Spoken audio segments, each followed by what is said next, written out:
Good morning. It's another beautiful fucking day here in Venice. My name's Max Ammo, and welcome to Not That Kind of Vegan. Let me invite you to follow me on my journey as I try to get bigger and stronger and faster on a vegan diet after 40 years of eating meat. I am the angriest man alive. I curse the earth, I curse the sky, and I will be until the day I die. I am the angriest man alive.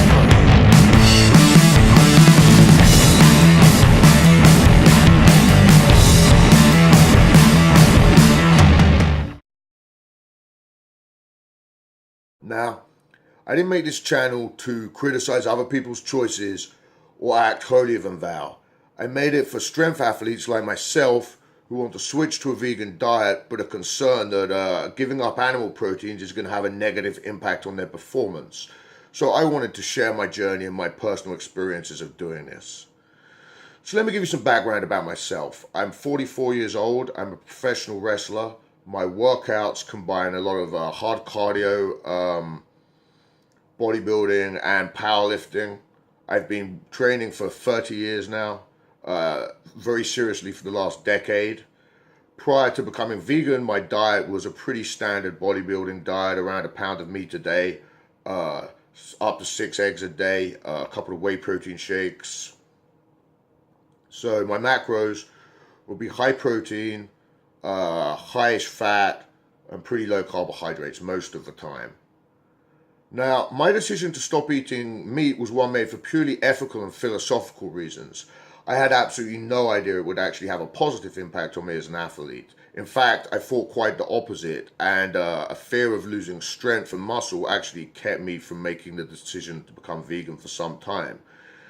In fact, in the end, I did a lot of deep thought and soul searching and decided I didn't want to put my vanity in front of my ethics, so I stopped eating meat, despite the fact I thought it was actually going to harm me as an athlete. And it turns out I couldn't have been more wrong. So why am I saying a vegan bodybuilding diet is better than one with animal proteins? Well, let me start off by outlining what I've been eating for the last 4 months. My diet's high carbohydrate, high protein, and low fat. Now, I want to make it really, really clear here. When I say high carbohydrates, I'm talking about good carbs. I'm talking about brown rice, oats, quinoa, lentils, whole grains. All the things that are also actually excellent sources of protein. Now, high protein for me is just under a gram of protein per pound of body weight. So currently, for example, I weigh around 220 pounds. So I'm shooting for around 200 grams of protein a day.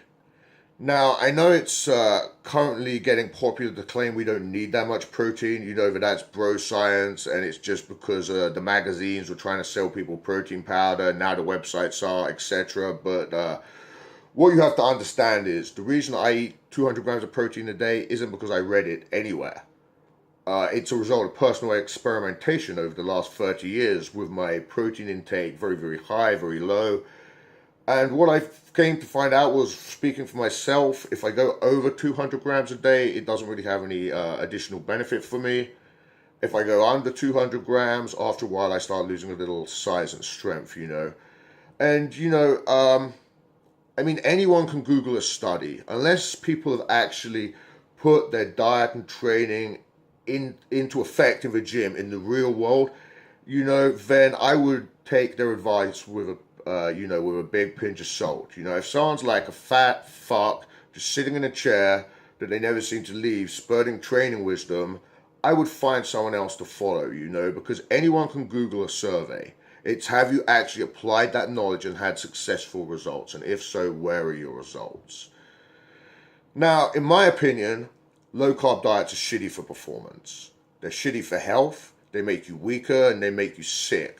Look at the low-carb flu keto diet is always complaining about. And let's face it, a lot of people, myself included, think bodybuilders look way better in the late 1980s and the early 90s when the protocol to get ripped for a show was very, very low fat with higher carbohydrates. They just had a fuller look and they were more cut, you know. So I'm eating around 600 grams of carbs, 200 grams of protein, and under 50 grams of fat a day. One of the advantages of a plant-based diet is it allows you to control your fat intake and keep it very, very low, which in turn is allowing me to eat a lot more carbohydrates than I ever would before without gaining any body fat. And that was in fact the first thing I noticed when I switched to the vegan diet. Was after a few days I had more energy, you know, my muscle glycogen was full all the time, I felt great, you know, from the higher carbs. My strength and endurance went up over the first 3 or 4 weeks, better pumps. I've gained a little muscle, lost a little fat, and my PRs are still going up. I mean, they're always going up because I work my fucking ass off to get my PRs to go up, but they're going up. There's certainly been no slowing of progress. Now, I know what you're thinking. So far, I'm describing the benefits of a low-fat, high-carb diet, which could just as well be achieved with fish or very lean cuts of meat if you bake them in the oven, I guess. So let me move on to some of the specifics of the vegan diet. So let's talk about the advantages plant-based proteins have over their animal counterparts. It's time to really debunk the myth that plant-based proteins are inferior to animal proteins for muscle building purposes, because it is simply not true. Now, the biggest criticism that's leveled at plant proteins is their BCAA content, in particular leucine. But if we actually look at the studies, the majority of studies that have been done on leucine, they all show 3 grams is the optimal amount of leucine you need to maximize protein synthesis. Now, 15 grams of rice protein has 1 gram of leucine in. So 45 grams of rice protein is going to give you 3 grams of leucine, which is what you need to create the ideal anabolic scenario. I mean, 45 grams of protein is standard to put in a shake, so there's absolutely no problem with not getting leucine. And I mean, there's one very interesting study that was done on brown rice where it was shown to be clinically shown to be the equal of whey protein in terms of building muscle. I believe the amount in that study was just under 50 grams, so again, a very reasonable amount to be supplementing. And I mean, fuck what any study says. I mean, this is me now after 4 months, and whatever I look like, I can tell you I look a little better than I did 4 months ago. So now, personally, I use a combination of rice and pea protein, which gives you all the amino acids that you find in whey. Now, I've got to say, for me, pea protein is probably one of the most criminally underrated bodybuilding supplements there is out there. For a start, it's very cheap. It's absorbed faster than whey. It's often far less processed than whey. And it has another advantage that I'm going to tell you about right now. And that's it's very high in the amino acid arginine. In fact, it has 3 times more arginine in than whey does.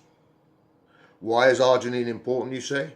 It's not a BCAA, but it's essential to building muscle. It's a building block of protein, and it's also a precursor to nitrous oxide, which means it increases blood flow. To put it in layman's terms, it gives you a better pump, right? So supplementing some pea protein into your supplement regime is actually going to give you a better pump in the gym. And then we have the health benefits of choosing plant proteins over animal proteins. And this is where the vegan bodybuilding diet for me really comes into its own, and that's for older lifters. One of the most comprehensive studies published on the subject of diet found that eating a high protein diet into middle age increased the risk of dying from cancer by more than 4 times compared to eating a low protein diet. The study followed 6,000 adults aged 50 and over for almost 20 years. That means that high protein diet is right up there with smoking, you know, increasing your overall risk of death by 3 times. So that's very bad news for older bodybuilders, right? But there was some good news too. And that was when researchers looked more closely at the types of protein eaten in the study. They found that eating more protein from plants did not increase the risk of death at all. So, I mean, if you want to stay as big and jacked as you can for as long as possible, which I sure as fuck do, because I love the gym, I love training, I like eating a lot of protein too. So, you know, the take-home message is if you want to stay well into your later years and keep bodybuilding, switching to a vegan bodybuilding diet will allow you to keep eating a lot of protein without the cancer risk normally involved. Anyway, there's some interesting food for thought there. That's all for today. Thank you very much for watching the video. Please hit like. Please subscribe to the channel. Follow me on Twitter at JackedVegan, on Instagram at NotThatKindOfVegan. Like me on Facebook at NotThatKindOfVegan.